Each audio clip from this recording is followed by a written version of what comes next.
नाशिकमध्ये मान्सूनपूर्व पावसामुळे द्राक्षांवर विविध बुरशीजन्य रोगांचा प्रादुर्भाव वाढतोय। त्यामुळे नवीन वेलींच्या काडी तयार होण्यास अडचणी निर्माण झालेल्या आहेत। त्याचा परिणाम नवीन द्राक्ष हंगामावर होतोय। दरम्यान द्राक्ष बागांना वाचवण्यासाठी महागडी औषधं खरेदी करून फवारणीची वेळ शेतकऱ्यांवर आलेली आहे। नाशिकमध्ये राज्य शासनाच्या अंत्योदय साडी वाटप योजनेअंतर्गत 1.5 लाख बहिणींना साडी भेट देण्यात आली। राज्य सरकारने अंत्योदय रेशन कार्ड कुटुंबातील महिलांना दरवर्षी मोफत साडी देण्याचा निर्णय घेतलाय। दरम्यान यावर्षी नाशिक जिल्ह्यासाठी 1,76,000 अंत्योदय लाभार्थ्यांमध्ये 86% साड्यांचं वाटप पूर्ण झालेलं आहे।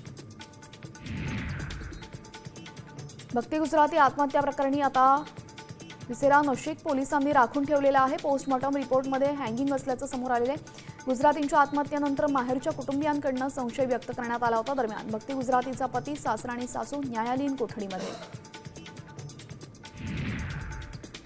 नाशिकच्या लासलगावमध्ये जिल्हा परिषदेची उर्दू शाळा असताना एक खासगी संस्थेनं उर्दू शाळा सुरू केलेली आहे। या शाळेला शिक्षण विभागाची परवानगी मिळालेली नसताना सुद्धा वर्ग भरवले जात आहेत। याबाबत सामाजिक कार्यकर्ते युनुस तांबोळी यांनी शिक्षण विभागाकडे तक्रार दाखल केल्यानंतर शाळेवर कारवाई करण्यात आली।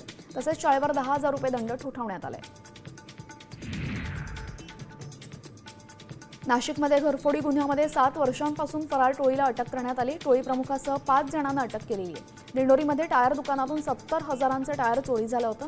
त्याच दिवशी पिंपळगावमध्ये टायर दुकान फोडून 7,17,000चे टायर चोरी झालं होतं। तसेच चांदोरीमध्ये वाईन शॉप, कपडे दुकान फोडलं होतं।